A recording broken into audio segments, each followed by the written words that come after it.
ಶ್ರೀಮತಿ ಬಸಲಿಂಗಮ್ಮ ಹೇಮನಗೌಡ ಜಕ್ಕನಗೌಡರ್ ಬಾಲಕಿಯರ ಸರ್ಕಾರಿ ಪ್ರೌಢಶಾಲೆ ಬೀಳಿಗೆಯಲ್ಲಿ ನಡೆದಂತಹ ಶ್ರೀಮತಿ ಜನ್ನತ್ ಪಿ ನದಾಫ್ ಮೇಡಮ್ ಅವರ ಬೀಳ್ಕೊಡುಗೆ ಸಮಾರಂಭದ ಒಂದು ನೇರ ದೃಶ್ಯಾವಳಿ. ಗುರು ದಂಪತಿಗಳಿಗೆ ಸನ್ಮಾನಿಸಿ ಸತ್ಕರಿಸಲಾಯಿತು.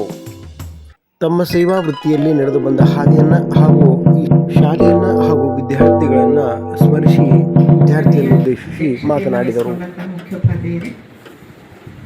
SDMC ಗೌರವಾನ್ವಿತ ಸದಸ್ಯರೇ, ಸಹೋದ್ಯೋಗಿ ಬಂಧುಗಳೇ, ಮುದ್ದು ಮಕ್ಕಳೇ, ಮಕ್ಕಳಿಗೆ ಆತ್ಮವಿಶ್ವಾಸ ತುಂಬಬೇಕು, ಕೌನ್ಸಿಲಿಂಗ್ ಬೇಕು, ಬಹಳ ಅಗತ್ಯ ಇದೆ. ಇದು ಬಹಳ ಅಂದ್ರೆ ಬಹಳ ಅಗತ್ಯ ಇದೆ. ಮಕ್ಕಳು ಹೇಳುವಾಗ ನಾನು ಭಾಳ ಚಲೋ ಹೇಳಿದ್ರೆ ಸುಳ್ಳು ಹೇಳಿದ್ರಿ, ನೀವು ಭಾಳ ಬೈದೀನಿ ನಿಮ್ಮನ್ನು. ನಾನು ನೋಡಿ ನೀವು ಎಷ್ಟು ಸಲ ಬೈಕೊಂಡಿರೋ ಗೊತ್ತಿಲ್ಲ. ಗೇಟ್ ಹತ್ರ ಕಂಡುಕೊಳ್ಳಿ, ನಾ ಕರೆದ್ಕೊಳ್ಳಿ, ಯಪ್ಪ ನೋಡಿದ್ರಿ ಇವರು ಅಂತ. ಬಸ್ ಸ್ಟ್ಯಾಂಡ್ನ ಕಂಡುಕೊಳ್ಳಿ, ಯಪ್ಪ ಇವ್ರು ಕರೆದು ಕೇಳ್ತಾರಂತ. ಬಿಡ್ತಿದ್ದಿಲ್ಲ ನಾನು ಮಾತ್ರ. ಮಕ್ಕಳೇ, ಈ ಸಮಯವೇ ಅಂಥದ್ದು. ಅದೇ ನಾ ಸ್ಟಾರ್ಟಿಂಗ್ ಅಲ್ಲಿ ಹೇಳಿದೆ, ಬದುಕು ಜಟಕ ಬಂಡಿ ವಿಧಿ ಅದರ ಸಾಹೇಬ. ನಿಜವಾಗ್ಲೂ ಆ ಕಾಲದಲ್ಲಿ ನಾನು ಕಲಿತು ಈ ಶಿಕ್ಷಣ ವ್ಯವಸ್ಥೆ ಮುಂದುವರೆದು ಇಷ್ಟು ಒಳ್ಳೆಯ ಬದುಕನ್ನ ಕಟ್ಕೋತೀನಿ ಅಂತ ಕನಸು ಮನಸ್ಸಿನಾಗೂ ಅನ್ಕೊಂಡೇ ಇರಲಿಲ್ಲ. ನಾನು ಶಿಕ್ಷಣವನ್ನ ಗಟ್ಟಿಯಾಗಿ ಹಿಡ್ಕೊಂಡೆ, ದೇವ್ರು ನನ್ನ ಕೈಯನ್ನ ಗಟ್ಟಿಯಾಗಿ ಹಿಡ್ಕೊಂಡ. ಬದುಕನ್ನ ಭಾಳ ಚಂದ ತಗೊಂಡು ಹೋದ. ಮದುವೆನೂ ಆಯಿತು.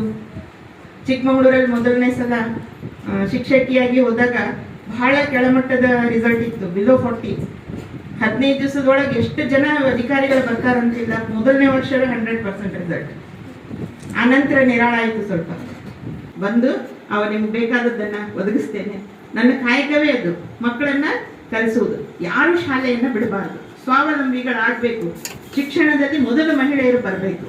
ಮಕ್ಕಳು ಆನಂತರ ಈ ವಯಸ್ಸಲ್ಲಿ ತಪ್ಪು ಆಕರ್ಷಣೆಗಳು ಬೇಕಾದಷ್ಟು ಇರ್ತವೆ, ಅವುಗಳಿಂದ ದೂರ ಇರ್ರಿ. ನಿಮ್ಮನ್ನ ನೀವು ಸದೃಢ ಮಾಡ್ಕೊಳ್ರಿ, ಸ್ವಾವಲಂಬಿಗಳಾಗ್ರಿ, ಒಳ್ಳೆ ಫಲಿತಾಂಶವನ್ನ ಕೊಡ್ರಿ. ಉತ್ತಮ ಫಲಿತಾಂಶ ಪಡೆದು ಸಮಾಜ ಮೆಚ್ಚುವಂತೆ, ತಂದೆ ತಾಯಿಗಳು ಮೆಚ್ಚುವಂತೆ ನೀವೆಲ್ಲ ಬಾಳ್ರಿ. ನಿಮ್ಮೆಲ್ಲರ ಆಶೀರ್ವಾದ ನಮ್ಮ ಮೇಲೆ ಇರಲಿ. ಎಲ್ಲ ಗುರು ವೃಂದಕ್ಕೂ ನಿಮಗೂ ಧನ್ಯವಾದಗಳನ್ನ ಹೇಳ್ತೀನಿ. ಸಹಕರಿಸಿದಂತ ಎಲ್ಲ ನನ್ನ ಶಿಕ್ಷಕ ವೃಂದಕ್ಕೆ. ನನಗೆ ಇನ್ನೂ ಬಹಳಷ್ಟು ಹೇಳಿಕ್ಕಿದೆ, ನನಗೊಂಥರ ಇದಾಗ್ತಾ ಉಂಟು. ಹಾಗಾಗಿ ಎಲ್ಲರಿಗೂ ಧನ್ಯವಾದಗಳು. ವೈಯಕ್ತಿಕವಾಗಿ, ನನ್ನ ಕೌಟುಂಬಿಕವಾಗಿ ಇಬ್ಬರಿಗೂ ನಾನು ಎಲ್ಲ ಕಡೆಯಿಂದ ಎಲ್ಲ ಮಕ್ಕಳಿಗೂ ಹೃತ್ಪೂರ್ವಕವಾದಂಥ ಧನ್ಯವಾದಗಳನ್ನು ಹೇಳ್ತೀನಿ. 4 ವರ್ಷದ ಸೇವೆಯಲ್ಲಿ ಬಹಳಷ್ಟು ನಾನು ಕಲಿತಿದ್ದೀನಿ. ಕಲಿಯೋದಕ್ಕೂ ಸಾಧ್ಯ ಆಗಿದೆ. ಪ್ರತಿಯೊಬ್ಬರು ಸಂಪನ್ಮೂಲ ವ್ಯಕ್ತಿಗಳಲ್ಲಿ ಅವಕಾಶವನ್ನ ದೇವರು ಕಲ್ಪಿಸಿಕೊಟ್ಟಿದ್ದಾನೆ. ಆ ದೇವರು ಕೊಟ್ಟಂತ ಅವಕಾಶಕ್ಕೆ ನಾನು ದೇವರಿಗೂ ಸಹ ಧನ್ಯವಾದಗಳನ್ನ ಹೇಳ್ತೇನೆ. ಈಗ ಕದಂಪುರ್ ಕೊಟ್ಟದ್ದು ಸಹ ದೇವರ ಇಚ್ಛೆನೆ, ಭಗವಂತನ ಇಚ್ಛೆ. ಬಾಗಲ್ ಮುಂದೆ ಕಾಯ್ತಾ ನಿಂತವರಿಗೆ ವರ್ಗಾವಣೆ ಸಿಕ್ಕಿಲ್ಲ, ನಮ್ಮ ಮನೆಗೆ ಹೋದವಳನ್ನು ಕರೆದು ನನಗೆ ಅವ್ರು ಕೊಟ್ಟಿದ್ದಾನೆ ಅಂದ್ರೆ ದೇವರ ಇಚ್ಛೆ, ಭಗವಂತನ ಇಚ್ಛೆ. ಹಾಗಾಗಿ ಅಲ್ಲೂ ಸಹ ನನ್ನ ಪ್ರಾಮಾಣಿಕ ಪ್ರಯತ್ನವನ್ನ ನಾನು ಮಾಡ್ತೀನಿ. ನಿಮ್ಮೆಲ್ಲರ ಆಶೀರ್ವಾದ ನಮ್ಮ ಮೇಲೆ ಇರಲಿ ಅಂತ ಕೇಳ್ತಾ ಮಾತಾಡ್ತೀನಿ.